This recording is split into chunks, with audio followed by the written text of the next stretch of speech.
नजायज मारिया ने मेरा शेर, नजायज मारिया ने मेरा शेर,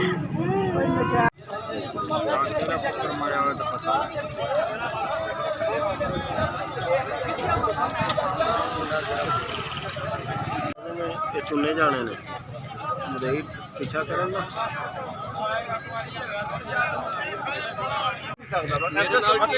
मेरे साथ टीम में होएगा एसएचओ फतेह शेख और डीएसपी और वाकई किसी मां ने लाया बड़ा अच्छा चलो आप बताओ आईजी पंजाब वजीर आला पंजाब हमें इंसाफ दो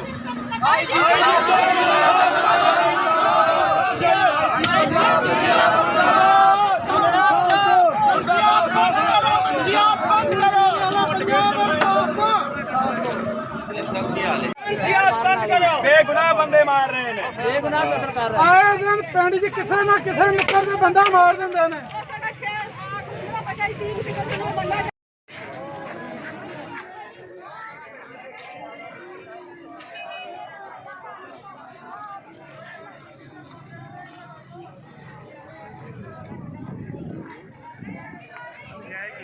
अली मुंडा जड़ा बिल्कुल बेगुनाह है। अज तक किसी बच्चे को लंबस नहीं थाना सदर बिहाड़ी की पुलिस ने ये पीछे लग के इन फैर मारे ने उस बाद 2 to 2.5 घंटे तक अस्पताल में पहुंचाया ब्लीडिंग की वजह से बंदे की डेथ हो गई है। नजायज बंदे मारे थाना सदर सानू इंसाफ चाहिए इंसाफ चाहिए रिश्वत लैके मारे मुखालफा को साडे मुखालफा को पैसे लैके पुलिस ने साडा वीर बेगुनाह कत्ल करता उल्टा इन्होंने सिंडिकेट मारे चोर मारे डाकू मारे दहशतगर्द मारे कितने डकैती हुई साडा दिखाओ साडा वीर बेकसूर मारे ना करो साडे के काल की किसी मुंडे ने साडा वीर उठ के घरों बाहर गया कल्ला गया ओनू मार दिता बड़ के सानू दिता भी नहीं इन्होंने साडा वीर बेकसूर मारे सन इंसाफ दियो थाना सदर वाले सारे रले दे विच पुलिस को पैसे मंथलियां खांदे ने हर महीने उन्हां कोल लंबड़ा को मंथली खांदे ने हर महीने पैसे लेंदे ने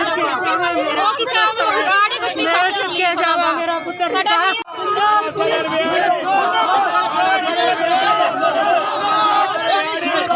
पंजरी दे बच्चे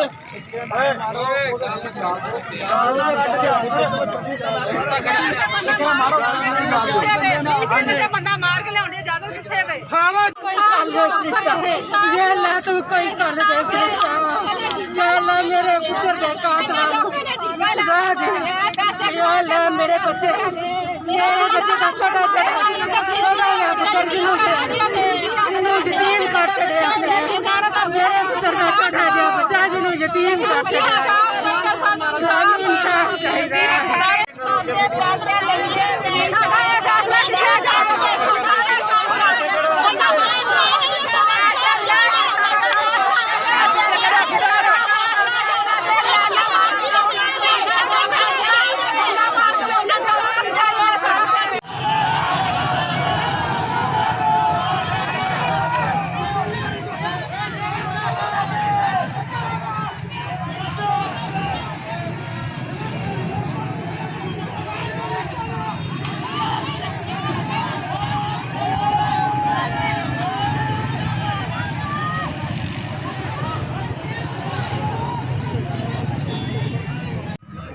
मेरा उते एतबार है ओदे ते लिख दे ओदे नाम दे बस जो तेरी मेरिट की कार्रवाई ਅਸੀਂ ਕਰਾਂਗੇ ਐਫਆਈਆਰ ਹੋਣੀ ਹੋਏ ਹੁਣੇ ਐਫਆਈਆਰ ਹੋਈ ਹੁਣੇ ਨਾਮਜ਼ਦ ਹੋ ਜਾਣੀ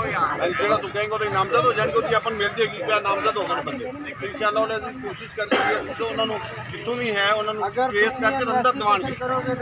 ਆਪਾਂ ਇਨਸ਼ਾਅੱਲਾ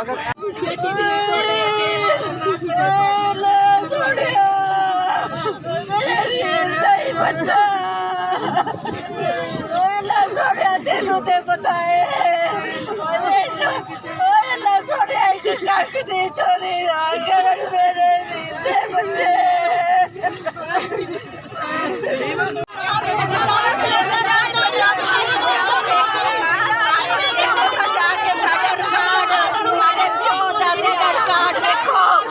कोई चोर आ कोई डाकू आ जाके देखो वो साडे बच्चियां साल बाद अगे पता लगेगा ना इतने लखा ले ਲੈ ਕੇ ਆਉਂਦੀ ਹਸਪਤਾਲ ਉੱਥੇ ਸ਼ਹਿਰ ਨੂੰ ਬੈਠੇ ਰਹਿਣੇ ਚੁੱਕ ਕੇ ਨਹੀਂ ਆਉਂਦਾ ਕਿ ਬੰਦਾ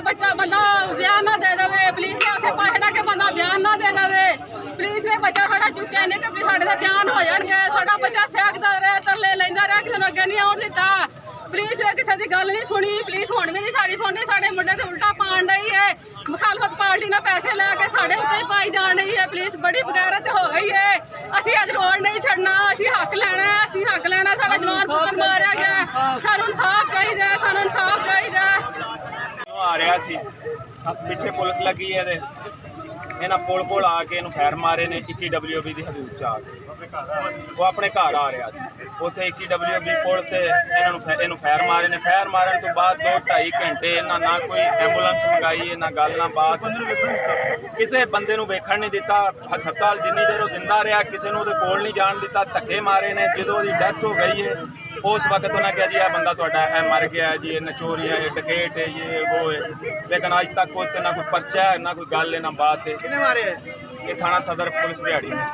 ਇਹਨਾਂ ਦੇ ਵਿੱਚ ਹਾਜੀ ਯੂਨਸ ਸੀ ASI ਵਿਕਾਸ ਘੁੰਮਣ ਸੀ ASI ਨਾਲ ਇਬਰਾਰੁਲ ਹਕ ਸੀ ਇਹ ਇਹਨਾਂ ਦੀ ਟੀਮ ਸੀ ਥਾਣਾ ਸਦਰ ਦਿਹਾੜੀ ਦੀ ਜਿਹੜੀ ਜਿਹਨੇ ਇਹਨੂੰ ਮਾਰਿਆ ਹਾਂਜੀ ਕੀ ਹੋਇਆ ਦੱਸੋ ਜੀ ਤਰਈਓ ਆ ਰਿਹਾ ਸੀ ਪਿੱਛੇ ਪੁਲਿਸ ਲੱਗੀ ਹੈ ਇਹਨਾਂ ਪੁਲ ਕੋਲ ਆ ਕੇ ਇਹਨੂੰ ਫੈਰ ਮਾਰੇ ਨੇ 21 WB ਦੀ ਹਦੂਦ ਚ ਆ ਕੇ ਉਹ ਆਪਣੇ ਘਰ ਆ ਰਿਹਾ ਸੀ ਉੱਥੇ 21 WB ਪੁਲ ਤੇ ਇਹਨੂੰ ਫੈਰ ਮਾਰੇ ਨੇ ਫੈਰ ਮਾਰਨ ਤੋਂ ਬਾਅਦ 2-2.5 ਘੰਟੇ ਇਹਨਾਂ ਨਾ ਕੋਈ ਐਂਬੂਲੈਂਸ ਮੰਗਾਈ ਨਾ ਗੱਲ ਨਾ ਬਾਤ ਕਿਸੇ ਬੰਦੇ ਨੂੰ ਵੇਖਣ ਨਹੀਂ ਦਿੱਤਾ ਹਸਪਤਾਲ ਜਿੰਨੀ ਦੇਰ ਉਹ ਜ਼ਿੰਦਾ ਰਿਹਾ ਕਿਸੇ ਨੂੰ ਉਹਦੇ ਕੋਲ ਨਹੀਂ ਜਾਣ ਦਿੱਤਾ ਧੱਕੇ ਮਾਰੇ ਨੇ ਜਦੋਂ ਉਹਦੀ ਡੈਥ ਹੋ ਗਈ ਹੈ ਉਸ ਵਕਤ ਉਹਨਾਂ ਕਿਹਾ ਜੀ ਇਹ ਬੰਦਾ ਤੁਹਾਡਾ ਇਹ ਮਰ ਗਿਆ ਜੀ ਇਹ ਨਚੋਰੀਆ ਇਹ ਡਕੇਟ ਹੈ ਇਹ ਉਹ ਹੈ ਲੇਕਿਨ ਅੱਜ ਤੱਕ ਕੋਈ ਨਾ ਕੋਈ ਪਰਚਾ ਹੈ ਨਾ ਕੋਈ ਗੱਲ ਹੈ ਨਾ ਬਾਤ ਹੈ ਕਿਹਨੇ ਮਾਰਿਆ ਇਹ ਥਾਣਾ ਸਦਰ ਪੁਲਿਸ ਦਿਹਾੜੀ ਨੇ ਇਹਨਾਂ ਦੇ ਵਿੱਚ ਹਾਜੀ ਯੂਨਸ ਸੀ ASI ਵਿਕਾਸ ਘੁੰਮਣ ਸੀ ASI ਨਾਲ ਇਬਰਾਰੁਲ ਹਕ ਸੀ ਇਹ ਇਹਨਾਂ ਦੀ ਟੀਮ ਸੀ ਥਾਣਾ ਸਦਰ ਦਿਹਾੜੀ ਦੀ ਜਿਹੜੀ ਜਿਹਨੇ ਇਹਨੂੰ ਮਾਰਿਆ